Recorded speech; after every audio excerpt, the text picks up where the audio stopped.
Praise the Lord, praise the Lord, praise the Lord, praise the Lord, praise the Lord, praise the Lord. ഞങ്ങളെ അധികമായി സ്നേഹിക്കുന്ന വാത്സല്യ പിതാവേ, അപ്പച്ചായി നല്ല സമയത്തെ ഓർത്തിരുന്നെ വാഴ്ത്തുന്നു, സ്തുതിക്കുന്നു, സ്തോത്രം ചെയ്യുന്നു. ഒരു പ്രാവശ്യം കൂടി എൻ്റെ അപ്പച്ചൻ്റെ പാദപീഠത്തിൽ കടന്നു വരുവാനും കർത്താവേ നിൻ്റെ കുഞ്ഞുങ്ങൾക്ക് വേണ്ടി പ്രാർത്ഥിക്കുവാനും MAG ഹോസ്പിറ്റൽ വായിച്ചിരിക്കുന്ന സകല കുടുംബത്തെ നിൻ്റെ പാദപീഠത്തിൽ കൊണ്ടുവയ്ക്കുവാനും ഓരോരുത്തരെയും ദൈവസനെ കൊണ്ട് നിർത്തി പ്രാർത്ഥിക്കുവാനും അടിയാനക്ക് നീ തന്ന കൃപയ്ക്കായി, ബലത്തിനായി, സുഖത്തിനായി, നല്ല സന്ദർഭത്തിനായി, നല്ല സമയത്തിനായി, ദീർഘായുസിനായി ദൈവത്തെ സ്തുതിക്കുന്നു, സ്തോത്രം ചെയ്യുന്ന ഇങ്ങനൊരു ദിവസം കൂടി കാണുവാൻ നീ ഞങ്ങൾക്കൊരു കൃപ തന്നല്ലോ. ഈ പ്രഭാതം കൂടി ഞങ്ങളുടെ ജീവിതത്തിൽ ഞങ്ങൾക്ക് നീ ദാനമായി തന്നല്ലോ. അതിനായി സ്തോത്രം. കഴിഞ്ഞ ദിവസങ്ങളിലെല്ലാം നീ ഞങ്ങളെ താങ്ങി, ഞങ്ങളെ നടത്തി, ഞങ്ങളെ കാത്തു, ഞങ്ങളെ സൂക്ഷിച്ചു, ഞങ്ങളെ പരിപാലിച്ചു.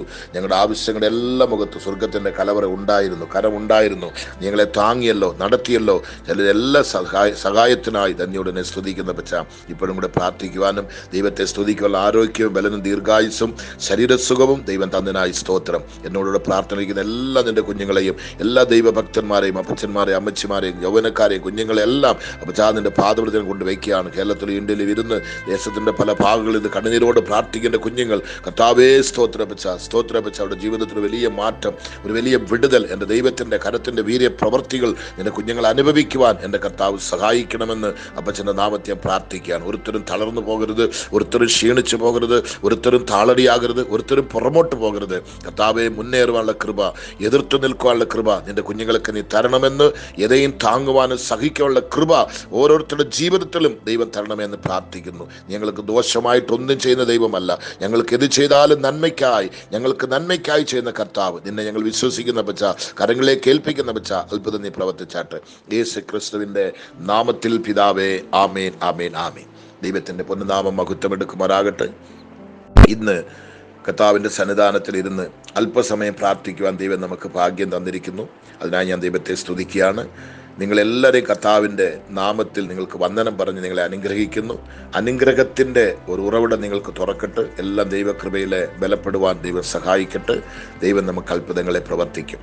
ഞാനിന്ന് ആലോചന പറഞ്ഞ് പ്രാർത്ഥിക്കുന്ന ഒരു വാക്ക് പറയുകയാണ്. നിങ്ങളാരും ഒരു വിഷയത്തിൻ്റെ മുന്നേയും പതറിപ്പോകരുത്, ഭയപ്പെടരുത്, പരിഭ്രമിക്കരുത്, ധൈര്യമായിട്ട് നിൽക്കണം, പൊറുപൊറുക്കരുത്. നിങ്ങൾക്കറിയാം, ഇസ്രയേൽ ജനങ്ങൾ മരുഭൂമി യാത്ര ചെയ്യുമ്പോൾ ആരെല്ലാം പുറപുറത്തോ അത്ര പേരും ചത്തുപോയിരിക്കുകയാണ്. ഒരുത്തൻ പോലും കാനാനിലോട്ട് പോയി ചേർന്നിട്ടില്ല. അങ്ങനെയെങ്കിൽ ദൈവസന അത് ഒന്നുകൊണ്ടും പുറപുറുക്കരുത്. നിങ്ങൾ ചോദിക്കുന്ന കാര്യം നിങ്ങൾക്ക് ലഭിക്കുന്നില്ല, പ്രാർത്ഥനയ്ക്ക് മറുപടി ലഭിക്കുന്നില്ല, ഏതോ തടസ്സങ്ങൾ, ഏതോ പോരാട്ടങ്ങൾ വരുന്നു കണ്ട് നിങ്ങളുടെ പ്രാർത്ഥന നിർത്തവോ വിശ്വാസം തകരുവാനോ സമ്മതിക്കരുത്. ഒരു വിഷയത്തിൻ്റെ മുഖത്തും ഭയപ്പെടരുത്. ഇയ്യോബ് എന്താ പറഞ്ഞാൽ, ഭയന്നത് തന്നെ എനിക്ക് നേരിട്ടെന്നാണ് ഇയ്യോബ് പറഞ്ഞത്. അതുപോലെ നമ്മുടെ ജീവിതത്തിൽ ഒന്നിനെ കൊണ്ട് നിങ്ങൾ ഭയപ്പെടുന്നത്, അയ്യോ എൻ്റെ ജീവിതം തകർന്നോ, നശിച്ചോ, കൈവിട്ട് പോയോ, ഡോക്ടർ കൊടുത്ത റിപ്പോർട്ട് ഇങ്ങനെയാണ്, ഞാൻ മരിച്ചു പോകുമോ, ഞാൻ ചത്തു പോകുമോ, എനിക്ക് ഇല്ലയോ, എനിക്ക് അങ്ങനെ എന്ന് പറഞ്ഞ് ഒരുത്തരും കരയരുത്. കുഞ്ഞില്ലെങ്കിൽ അതിനുവേണ്ടി കർത്താവിനെ സ്തോത്രം പറയണം. വിവാഹം തടസ്സമാണ്, എന്നോട് സ്തോത്രം പറയണം. ജോലി ഇല്ലെങ്കിൽ അതിനുവേണ്ടി കർത്താവിനെ സ്തുതിക്കാൻ നോക്കണം, പ്രാർത്ഥിക്കണം. ദൈവം തൻ്റെ ഹിതപ്രകാരം അതതിൻ്റെ സമയത്ത് ചന്തവും ഉചിതമായി തൻ്റെ കുഞ്ഞുങ്ങൾക്ക് വേണ്ടി ദൈവം നൽകി കൊടുക്കുന്ന ഒരു ജീവനുള്ള ദൈവമാണ്. ദൈവം ഇല്ലാത്തതേ ഉള്ള പോലെ കൊണ്ടുവന്ന് കൊടുക്കുന്ന ദൈവമാണ് നമ്മുടെ ദൈവം. സാധ്യമാകാത്തതേ സാധ്യമാക്കുന്ന ദൈവമാണ് നമ്മുടെ ദൈവം. ഓക്കെയാ? അതുകൊണ്ട് ഒന്നുകൊണ്ടും പതറരുത്, ഒന്നുകൊണ്ട് വിഷമിക്കരുത്, ധൈര്യമായിരിക്കുക, വിശ്വസിക്കുക, ദൈവകൃപയിൽ നിൽക്കുക. ദൈവം നിങ്ങളെ കൈവിടത്തില്ല. നമുക്ക് ഇന്ന് നമ്മുടെ പ്രാർത്ഥന ആരംഭിച്ച് 1161 ദിവസത്തിലേക്ക് വന്നിരിക്കുകയാണ്. നമ്മൾ ദാനിയേലിൻ്റെ പുസ്തകം 6-ാം അധ്യായത്തിൻ്റെ ഒരു ചില വാക്യങ്ങൾ ഒരിക്കലും ധ്യാനിക്കാൻ കർത്താവ് 9-ാം വാക്യം ഒരിക്കലും ധ്യാനിക്കാൻ ദൈവം കൃപ തന്നു. ഇന്ന് അതിൻ്റെ 10-ാമത്തെ വാക്യം ഒത്തിരി ഇമ്പോർട്ടൻ്റ് ആണ് ഒരു വാക്യമാണ്, ഒത്തിരി വിശേഷിച്ച ഒരു നല്ല ജീവനുള്ളൊരു വാക്യമാണ് 10-ാമത്തെ വാക്യം. അത് നമ്മുടെ ജീവിതത്തിൽ ഒത്തിരി പാഠമായിരിക്കട്ടെ. അത് നമുക്ക് നന്നായിട്ടൊന്ന് ധ്യാനിക്കാം. എന്നാൽ രേഖ എഴുതിയിരിക്കുന്നു എന്ന് ദാനിയേൽ അറിഞ്ഞപ്പോൾ അവൻ വീട്ടിൽ ചെന്നു. അവൻ്റെ മാളിക മുറിയുടെ കിളിവാതിൽ യെരൂശലേമിന് നേരെ തുറന്നിരുന്നു. ദൈവത്തിന് സ്തോത്രം. താൻ മുൻപേ ചെയ്തു വന്നതുപോലെ, അവിടെ ഒരു അണ്ടർലൈൻ ചെയ്യണേ, താൻ മുൻപേ ചെയ്തു വന്നതുപോലെ ദിവസം 3 പ്രാവശ്യം മുട്ടുകുത്തി തൻ്റെ ദൈവത്തിൻ്റെ സന്നിധിയിൽ പ്രാർത്ഥിച്ചു, സ്തോത്രം ചെയ്തു. മുട്ടുകുത്തി, അവിടെ നിങ്ങൾ അണ്ടർലൈൻ ചെയ്യണം. ദൈവത്തിന് സ്തോത്രം.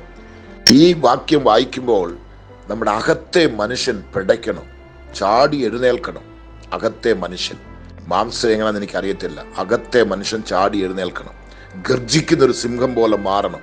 എന്താണെന്ന് ചോദിച്ചാൽ അത് സാധാരണ വിഷയമല്ല. ഈ ദാനിയേൽ ആ രാജാവിനെ ഒത്തിരി സ്നേഹിക്കുന്നവനാണ്.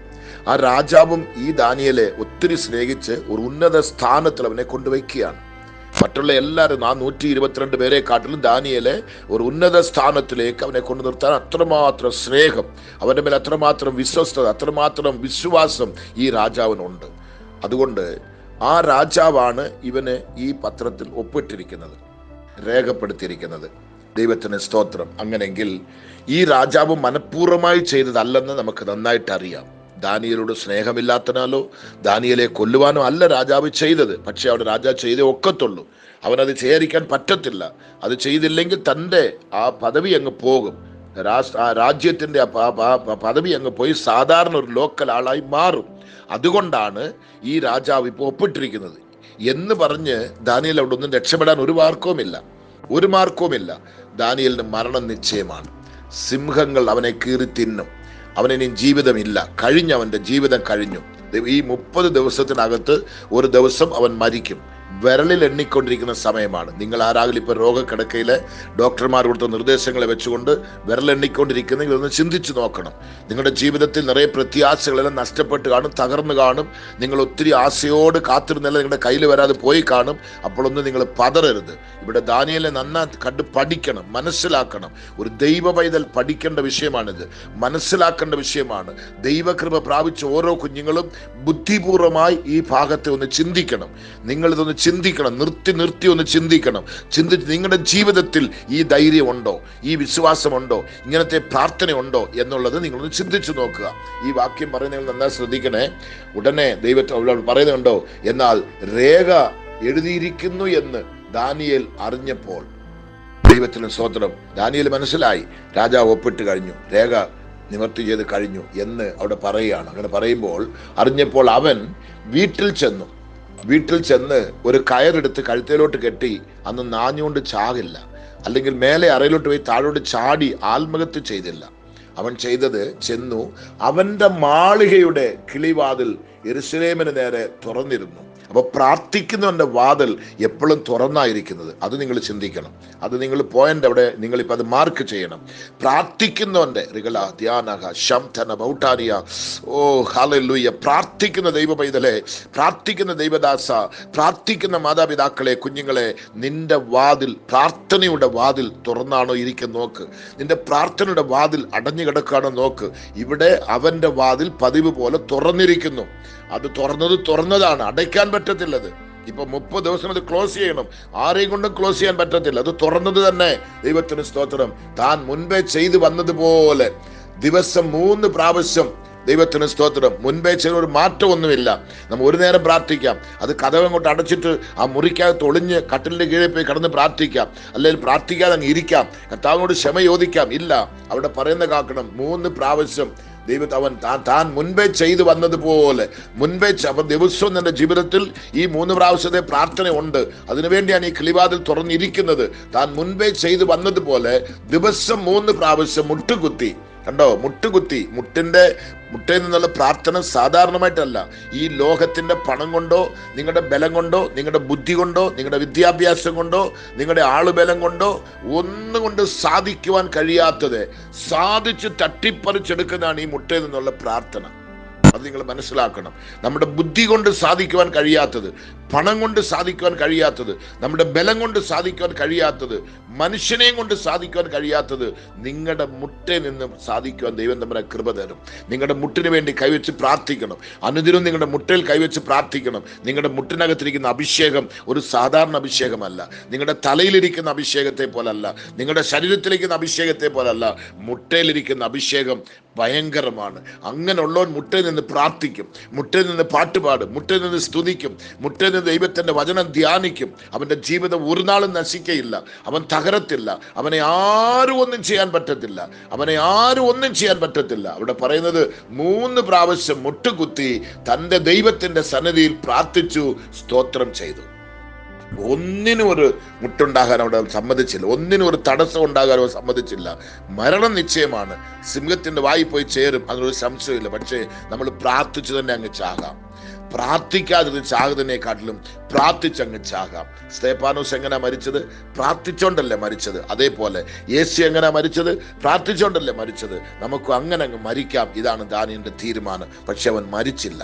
അവനെ ആര് നശിപ്പിക്കാൻ വന്ന അവർക്കാണ് നാശം. തുടർന്ന് നമ്മൾ ധ്യാനിക്കാനാണ് പോകുന്നത്. അതുകൊണ്ട് ഈ 10ാമത്തെ വാക്യം നിങ്ങൾ മറക്കരുത്. നിങ്ങൾ ഏറ്റെടുക്കുക, വിശ്വസിക്കുക. നിങ്ങളുടെ ജീവിതത്തിൽ എവിടെല്ലാം തടസ്സങ്ങൾ, എവിടെല്ലാം ശത്രു കൈവച്ചിരിക്കുന്നു, എവിടെല്ലാം നിങ്ങളുടെ ഡോറുകൾ ഓപ്പൺ ചെയ്യാതെ ക്ലോസ് ചെയ്ത് വെച്ചിരിക്കുന്നു, ഏതെല്ലാമാണ് തടസ്സങ്ങൾ? ശരീരത്തിന് രോഗമാണോ? കയ്യിലെ പൈസ ഇല്ലയോ? വീട്ടുകാർ കൈവിട്ടോ? സമുദായം കൈവിട്ടോ? ജോലി കൈവിട്ടു പോയോ? ഭാര്യ കൈവിട്ടു പോയോ? ഭർത്താവ് കൈവിട്ടു പോയോ? കുഞ്ഞുങ്ങൾ കൈവിട്ടു പോയോ? ഭവനം നശിച്ചോ? ശുശ്രൂഷ നശിച്ചോ? ആരോഗ്യം നഷ്ടപ്പെട്ടോ? ജീവൻ പോകാൻ പോവുകയാണോ? എല്ലാവരും നിങ്ങൾ ഉപേക്ഷിച്ചോ? No problem. ഒന്നുകൊണ്ട് വിഷമിക്കണ്ട. നിങ്ങളുടെ മുട്ടയിലോട്ട് നിൽക്കുമ്പോൾ, നിങ്ങൾ അങ്ങോട്ട് നിൽക്കുമ്പോൾ സ്വർഗത്തിന്റെ വാതിൽ തുറക്കുകയാണ്. സ്വർഗത്തിലെ ദൈവം എഴുന്നേൽക്കുകയാണ്. തൻ്റെ 2 കരങ്ങളെ നീട്ടി ഇറങ്ങി വരികയാണ്. എത്ര പേര് വിശ്വസിക്കാൻ എനിക്ക് അറിയത്തില്ല. ഇറങ്ങി വരികയാണ്. ദൈവം നിങ്ങളെ നശിപ്പിക്കുവാൻ, തകർക്കുവാൻ ഒരു കാലത്തും എൻ്റെ ദൈവം സമ്മതിക്കത്തില്ല. ഒരു കാലത്തും എൻ്റെ ദൈവം സമ്മതിക്കത്തില്ല. ഒരു കാലത്തും എൻ്റെ ദൈവം നിങ്ങളെ കൈവിടത്തില്ല. ഒരു കാലത്തും എൻ്റെ ദൈവം നിങ്ങളെ ഉപേക്ഷിക്കത്തില്ല. നിങ്ങൾ നാണിച്ചു പോകത്തില്ല, ലജ്ജിച്ചു പോകത്തില്ല. ലജ്ജിക്കാൻ പ്രമാണമില്ല. ദാനിയേൽ ലജ്ജിച്ചു പോയില്ല. അവനൊരു നഷ്ടവും വന്നില്ല, ഒരു കഷ്ടവും വന്നില്ല. ഇതാണ് അവിടെ എഴുതിയിരിക്കുന്നത്. അങ്ങനെയെങ്കിൽ പ്രാർത്ഥിക്കുന്ന ദൈവ പൈതലെ നിനക്ക് തോൽവിയില്ല. പ്രാർത്ഥിക്കുന്ന ദൈവമക്കളെ നിങ്ങൾ നഷ്ടപ്പെട്ടു പോകത്തില്ല. നിങ്ങൾക്കുള്ളത് ഒന്നും നിങ്ങളുടെ കൈവിട്ട് പോകത്തില്ല. നിങ്ങൾക്കുള്ളത് നിങ്ങൾക്ക് തന്നെ. നമ്മൾ എന്തുവാ തെറ്റെന്ന് ചോദിച്ചാൽ, നമ്മളൊരു കാര്യം ചോദിക്കും ദൈവത്തോട്, അത് കിട്ടിയില്ലെങ്കിൽ ഉടനെ നമ്മുടെ പ്രാർത്ഥനയും പോയി, നമ്മുടെ വിശ്വാസവും പോയി, കരച്ചിലും പിടിച്ചിലും അങ്ങനെ അങ്ങ് മാറുകയാണ്. അത് പിശാസിന് ഒരു വലിയ കളിയാട്ടമായിരിക്കും. അവന് വലിയൊരു ഉത്സവമായിരിക്കും. അവനത് കാണുമ്പോഴത്തേനും അങ്ങ് ആഹ്ലാദിച്ച് ചിരിക്കും. നിങ്ങൾ പിശാസിനെ ചിരിപ്പിക്കരുത്. പിശാസിനെ കരയിപ്പിക്കണം, ദൈവത്തെ ചിരിപ്പിക്കണം. അത് നിങ്ങൾ പഠിക്കണം, മനസ്സിലാക്കണം. അതുകൊണ്ട് എന്നെ പ്രതികൂലം വന്നാലും, എന്നെ വിശേഷമായി നിങ്ങൾ വേറെ വേദനകൾ വന്നാലും നിങ്ങൾ പേടിക്കരുത്, പരിഭ്രമിക്കരുത്. ധൈര്യമായി നിൽക്കുക. വിശ്വാസത്തിന്റെ പോർമുനെ നിൽക്കുക. വിശ്വാസത്തിന്റെ 100% വിശ്വാസത്തിൽ ബലപ്പെട്ട് നിൽക്കുക. ദൈവം നിങ്ങളെ കൈവിടത്തില്ല, ഉപേക്ഷിക്കുക. നമുക്കൊന്ന് പ്രാർത്ഥിക്കാം. ഞങ്ങളധികമായി സ്നേഹിക്കുന്ന വാത്സല്യ പിതാവേ, അപ്പച്ചാ, ഈ 1161 ദിവസം ഒരു പ്രാവശ്യം കൂടി നിന്റെ പാദപീഠത്തിൽ കടന്നു വരുവാൻ, നിന്റെ കുഞ്ഞുങ്ങൾക്ക് ഈ ആലോചന കൊടുക്കുവാൻ, ഒന്ന് പ്രാർത്ഥിക്കുവാൻ ദൈവം കൃപ തന്നല്ലോ. ദൈവമേ, ഇന്ന് എന്നോടുകൂടെ മുട്ടുമടക്കിയിരിക്കുന്ന, എന്നോടുകൂടെ പ്രാർത്ഥിക്കുന്ന നിന്റെ കുഞ്ഞുങ്ങളെ എല്ലാവരെയും നിന്റെ തൃപ്പാദത്തിൽ കൊണ്ട് വയ്ക്കുകയാണ് അപ്പച്ച. അവരുടെ വിഷയങ്ങൾ ഭയങ്കരമായിരിക്കും. ഒരുത്തരെയും കൊണ്ട് പരിഹരിക്കുവാൻ കഴിയാത്തതായിരിക്കും. എല്ലാവരാലും കർത്താവ് വെറുക്കപ്പെട്ടതായിരിക്കും, കൈവിടപ്പെട്ടതായിരിക്കും. പണം കൊടുത്തോ കർത്താവേ സ്തോത്രം, ഞങ്ങളുടെ ബലം കൊണ്ടോ, ഞങ്ങളുടെ ആരോഗ്യം കൊണ്ടോ, ബുദ്ധി കൊണ്ടോ ഒന്നും സാധിക്കുവാൻ കഴിയാത്തതായിരിക്കും അപ്പച്ച. എല്ലാം നഷ്ടപ്പെട്ട് കാണും, എല്ലാം പരാജയപ്പെട്ട് കാണും. ഒരു പ്രത്യാശയുമില്ല അതെനിക്ക് ലഭിക്കും, അതെനിക്ക് കിട്ടുമെന്നുള്ള ഒരു പ്രത്യാശയുമില്ലാതെ കർത്താവേ, പ്രത്യാശ നഷ്ടപ്പെട്ടു പോയി, വിശ്വാസ ദീപങ്ങൾ അണഞ്ഞു പോയി, നൊന്തുപോയി, മുറിഞ്ഞിരിക്കുന്ന നിന്റെ കുഞ്ഞുങ്ങൾക്ക് ഈ പ്രാർത്ഥന ഒരു നല്ല ഔഷധമായി മാറട്ടെ പച്ച. അവരുടെ ഹൃദയത്തിൽ ഒരു ധൈര്യം, ഞാനും ദാനിയേലെ പോലെ ദൈവസന്നിധിയിൽ 3 പ്രാവശ്യവും ഞാൻ നിൽക്കും, ഞാൻ പ്രാർത്ഥിക്കും, ഞാൻ ദൈവത്തെ സ്തുതിക്കും, ഞാൻ സ്തോത്രം ചെയ്യും. എന്നെ ആരും ഒന്നും ചെയ്യാൻ പറ്റത്തില്ല. എൻ്റെ പ്രാർത്ഥന, എൻ്റെ മുഴങ്കാൽ പ്രാർത്ഥന, ദൈവം എനിക്ക് അത്ഭുതങ്ങളെ നടപ്പിച്ചു തരും. ഞാൻ ദൈവദാസന്മാരോട് പറയട്ടെ, ദൈവമക്കളോട് പറയട്ടെ, നിങ്ങളുടെ ജീവിതത്തിലെ അനുഭവം ഉണ്ടെങ്കിൽ ദാനിയേലിന്റെ ജീവിതത്തിൽ അവനെല്ലാം സക്സസ് ആയതുപോലെ നിശ്ചയം നമുക്ക് ഇത് സക്സസ് ആകും. നമ്മൾ തോറ്റുവാൻ ദൈവം സമ്മതിക്കത്തില്ല. നമ്മൾ രാജാവിന് കണക്ക് കൊടുക്കേണ്ടവരാണ്. രാജാവിന് നഷ്ടം വരുത്തേണ്ട പാർട്ടി അല്ല നമ്മൾ. നമ്മുടെ നിമിത്തമായി രാജാവിന് നഷ്ടം വരരുത്. ഈ 30 ദിവസം ദാനിയേൽ പ്രാർത്ഥിക്കാതിരുന്നിരുന്നെങ്കിൽ നിശ്ചയം രാജാവിന് നഷ്ടമാണ്. അവന് കണക്കൊപ്പിക്കാൻ പറ്റത്തില്ല. അങ്ങനെങ്കിൽ അവൻ വിശ്വസ്തനുള്ളവനായി, വിശ്വസ്തയോട് നിന്നു, അവൻ സാക്ഷ്യമുള്ളവനായി നിന്നു, ആത്മാർത്ഥമായി നിന്നു, ദൈവഭയത്തോട് നിന്നു. അവൻ ജീവനെ അങ്ങോട്ട് വെറുത്തു. അവനറിയാം നിശ്ചയം ഈ 30 ദിവസത്തിൽ ഒരു ദിവസം എന്നെ സിംഹങ്ങൾ കീറി തിന്നും, എന്നെ നശിപ്പിക്കും. കഴിഞ്ഞു, എനിക്കിനി ഒത്തിരി ദിവസമൊന്നും പ്രാർത്ഥിക്കാനില്ല. എൻ്റെ ജീവിതം കഴിഞ്ഞു, എൻ്റെ ആയുസ് കുറഞ്ഞു പോയി, എൻ്റെ അവസാന പീരീഡാണ്. അങ്ങനെയല്ല ഒരു വേള ചിലപ്പം ദാനിയേൽ ചിന്തിച്ചു കാണും. ഇല്ല, അതിനുശേഷമാണ് അവൻ്റെ ജീവിതത്തിൽ ദാനിയേൽ ആരാന്നുള്ളത് ഈ ലോകത്തിന് ബോധ്യപ്പെടുത്തുന്നത്. ദാനിയേൽ വിളിക്കുന്ന ദൈവം ആരാണ്, ദാനിയേലോട് കൂടി ദൈവം ആരാണ്, അവനെ വിളിച്ച് വേർതിരിച്ചവൻ ആരാണ് എന്നുള്ളത് ബോധ്യപ്പെടുത്താനാണ് ഈ 6-ാം അധ്യായത്തിൽ ഈ സംഭവം എല്ലാം നടക്കുന്നത്. താഴോട്ട് പോകുമ്പോൾ നമുക്കത് മനസ്സിലാകും നമ്മുടെ ദൈവം ആരാന്നുള്ളത്. അങ്ങനെയെങ്കിൽ പ്രാർത്ഥിക്കുന്ന ദൈവ പൈതലേ, നീ പതറരുതേ, പതറരുതേ, പതറരുതേ. നീ മനസ്സ് കലഞ്ഞു പോകരുത്, പതറിപ്പോകരുത്, നീ കരയരുത്, നീ ക്ഷീണിക്കരുത്, നീ തളർന്നു പോകരുത്. നീ മുട്ടേ നിൽക്കുക, കൈകളെ ഉയർത്തുക, ദൈവത്തെ സ്തുതിക്കുക, അപ്പച്ചൻ്റെ മേൽ പരമേൽപ്പിക്കുക. അപ്പച്ചാ, എനിക്ക് ബലം സമ്പന്നനില്ല, എനിക്ക് പണമില്ല, എനിക്കൊന്നുമില്ല, എന്നെ സഹായിക്കാൻ ആരുമില്ല, ഞാനൊരു അഭയാർത്ഥിയാണ്, ഒരു പരദേശിയാണ്, ഞാനൊരു ഏഴയാണ്, ഒരു സാധുവാണ്, ഒരു വിധവയാണ്, വയസ്സിയെന്നൊരു അപ്പനാണ്, അമ്മയാണ്, എനിക്ക് ആരുമില്ല. അങ്ങനെ ചിന്തിച്ച് കരഞ്ഞ് നിങ്ങൾ അങ്ങോട്ട് പ്രാർത്ഥിക്കാൻ മുട്ടുമടക്കുന്നുണ്ടെങ്കിൽ നിങ്ങളുടെ പ്രാർത്ഥന കേൾക്കുന്നൊരു ദൈവം, പ്രാർത്ഥനയ്ക്ക് മറുപടി തരുന്നൊരു ദൈവം, ഉത്തരം നൽകുന്നൊരു ദൈവം നിശ്ചയം ഇറങ്ങി വന്ന് നിങ്ങൾക്ക് അത്ഭുതം പ്രവർത്തിക്കും. എല്ലാവരും ഭ്രമിക്കുന്ന മാതിരി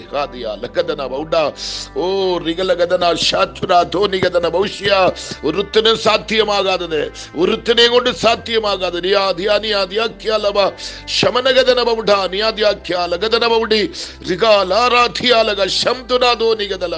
നിങ്ങൾ വിശ്വസിച്ച ദൈവത്തിന്റെ മഹത്വം കാണും. നിങ്ങളുടെ വിശ്വാസം എന്തിയെ? നിങ്ങളുടെ പ്രാർത്ഥന എങ്ങനെയുണ്ട്? ഇപ്പം നിങ്ങൾ എന്തിനാ കരയുന്നത്? എന്തിനാ പേടിക്കുന്നത്? എന്തിനാ വിഷമിക്കുന്നത്? എന്തുകൊണ്ട് നിങ്ങൾ പതറി? എന്തുകൊണ്ട് നിങ്ങൾ പതറി? പതറരുത്, കലങ്ങരുത്, വിഷമിക്കരുത്. നിന്റെ ദൈവം ജീവിക്കുന്നവനാണ്. നിന്റെ ദൈവത്തിന് അസാധ്യമായത് ഒന്നുമില്ല. നീ വിളിക്കുന്ന ദൈവം ജീവനുള്ളവനാണ്. നിന്റെ വിളി കേൾക്കുന്ന ദൈവമാണ്. ആ ദൈവത്തിൽ ആശ്രയിക്കുന്ന ദൈവ പൈതലേ, നീ തളർന്നു പോകാൻ ദൈവം വിടത്തില്ല, ലജ്ജിക്കുവാൻ ദൈവം വിടത്തില്ല. ഞാനൊന്ന് പറയട്ടെ, ദൈവസന്നിധാനത്തില് ആത്മാർത്ഥമായി മുട്ടുമടക്കി പ്രാർത്ഥിക്കുന്ന ഒരു ദൈവ പൈതൽ വേറെ ഒരുത്തന്റെ മുന്നിൽ പോയി മുട്ടുകുത്തേണ്ട ആവശ്യമില്ല. ഒരുത്തന്റെ മുന്നിൽ പോയി കൈനീട്ടേണ്ട ആവശ്യമില്ല. ഒരുത്തന്റെ മുന്നിൽ പോയി താൻ അപേക്ഷിക്കേണ്ട ആവശ്യമില്ല. താൻ മുട്ടുമടക്കിയിരിക്കുന്നിടത്തില് തൻ്റെ മുട്ടയിൽ നിന്നുള്ള പ്രാർത്ഥന കേൾക്കുന്ന ദൈവം സ്വർഗത്ത് എഴുന്നേറ്റ് ഇറങ്ങി വരും. ഈ ലോകത്തിൽ ഒരുത്തനെയും കൊണ്ട് സാധിക്കുവാൻ കഴിയാത്തത്, ചെയ്യുവാൻ കഴിയാത്തത് എൻ്റെ അപ്പച്ചൻ അവന് ചെയ്ത് കൊടുക്കും. ഇതാണ് സത്യം. ഈ 6-ാം അധ്യായത്തിൽ തുടർന്നുള്ള ദിവസങ്ങളിൽ അതാണ് നമ്മൾ കാണാൻ പോകുന്നത്. നിശ്ചയം നിങ്ങളിത് വിശ്വസിക്കുക. നിങ്ങളുടെ ജീവിതത്തിലും അതേ അത്ഭുതം നടക്കും. നിങ്ങളുടെ വിശ്വാസത്തിന് ദീപം അണഞ്ഞു പോകരുത്. നിങ്ങളുടെ പ്രാർത്ഥന കുറഞ്ഞു പോകരുത്. നിങ്ങളുടെ സ്തുതി ആരാധന കുറഞ്ഞു പോകരുത്. ദൈവത്തോടുള്ള ഭക്തി കുറഞ്ഞു പോകരുത്. വിശ്വാസം നഷ്ടപ്പെടരുത്. നിങ്ങൾക്കുള്ള പേടിയോ ഭയമോ അവിശ്വാസമോ വരരുത്. വന്നെങ്കിൽ കർത്താവ് ചെയ്യത്തില്ല, സൈലന്റ് ആയിരിക്കും. നിങ്ങൾക്ക് തുറക്കാൻ വരുന്ന വാതിൽ ദൈവം തന്നെ അടച്ചു കളയും. ദൈവത്തിന് സ്തോത്രം. നിങ്ങൾ വിശ്വസിക്കുക, ഏറ്റെടുക്കുക, പൂർണ്ണമായി വിശ്വസിക്കുക. എൻ്റെ കർത്താവ് എന്നെ ലജ്ജിപ്പിക്കത്തില്ല, എന്നെ കൈവിടത്തില്ല, ഞാൻ ക്ഷീണിച്ചു പോകത്തില്ല, ഞാൻ തളർന്നു പോകത്തില്ല, ഞാൻ നാണിച്ചു പോകത്തില്ല, ഞാൻ തലകുനിഞ്ഞു പോകത്തില്ല. എനിക്ക് എൻ്റെ ദൈവം അത്ഭുതം പ്രവർത്തിക്കും. ദാനിയേലിന്റെ ദൈവം എൻ്റെ കൂടെ ഉണ്ട്, എൻ്റെ കൂട്ടിനുണ്ട്. എന്നെ ലജ്ജിപ്പിക്കത്തില്ല, ഞാൻ നാണിച്ചു പോകത്തില്ല, ഞാൻ തലകുനിഞ്ഞു പോകത്തില്ല. എൻ്റെ ദൈവം എനിക്ക് അത്ഭുതങ്ങൾ പ്രവർത്തിക്കും, അത്ഭുതങ്ങൾ പ്രവർത്തിക്കും, അത്ഭുതങ്ങൾ പ്രവർത്തിക്കും. എൻ്റെ ദൈവം എനിക്ക് അത്ഭുതങ്ങൾ പ്രവർത്തിക്കും. എൻ്റെ ദൈവത്തിന് അസാധ്യമായത് ഒന്നുമില്ല, ഒന്നുമില്ല, ഒന്നുമില്ല എന്നുള്ള ബോധ്യത എൻ്റെ കുഞ്ഞുങ്ങൾക്ക് എല്ലാവർക്കും വരട്ടപ്പച്ച.